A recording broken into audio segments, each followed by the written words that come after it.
In this video, I'm going to show you a healthy and easy way to make pot roast in your Instant Pot. I am a big fan of batch cooking. I always have been. I call it meal prep.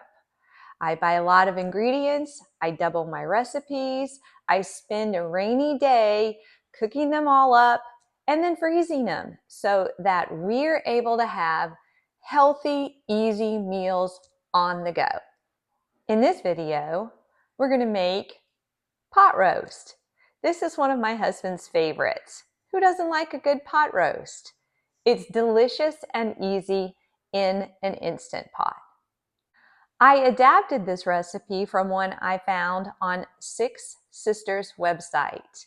Look, they have a ton of amazing recipes for the Instant Pot, and if you like this recipe, you should try checking them out. I'm sure you'll find a lot of good recipes just like I did. The first thing I do when I'm batch cooking is assemble all of my ingredients. I pull everything out onto the counter. That way I know if I need to make a run to the grocery store or not.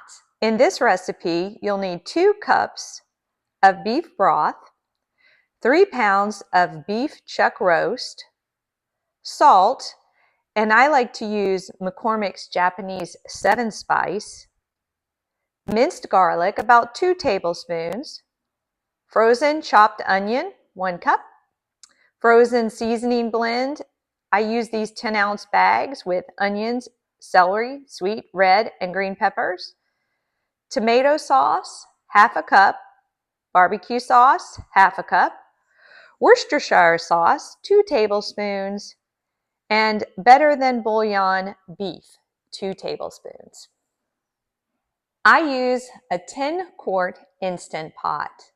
I bought the big one because I like to batch cook. The first thing you'll do is pour your beef broth into your Instant Pot. Next, you'll want to season your roast, all sides, front, back, and sides, with a mixture of the salt and the Japanese 7-spice. Once you have the seasoning patted into your roast, you'll add your roast to the Instant Pot. Next, add your minced garlic, the frozen onion, and seasoning blend all around and on top of your roast that is in your Instant Pot. Add everything else on the list into the pot as well.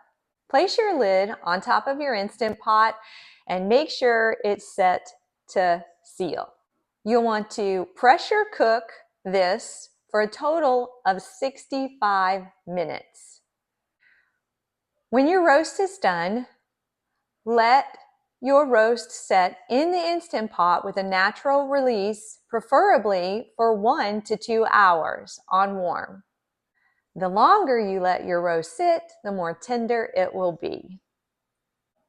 Remove your roast from the pot and you can serve it. Or if you're like me, because I like to batch cook, I never serve anything right away unless we have company. I'll usually take a foil tray, place my food into it so that it allows it to cool. And in this case, what I did was I split the roast in half. I added some frozen vegetables in and around it and some of the gravy. Once it cooled off enough, I put it in my freezer gallon bags and took all the air out of it, sealed it up, labeled it, and froze it. This way, anytime my husband wants a meal, he just goes into the freezer, pulls it out, lets it thaw, and has a nice, healthy meal. If you enjoy this video or the recipe meal, please give me a thumbs up. It lets me know I'm doing a good job. Also, I hope to have more of these because as we move forward, what I really want to do is show people how easy it is to make healthy, delicious meals take care of yourself, nourish your body, nourish your family's body, and just also have all the time in the world to play, play, play. Thank you.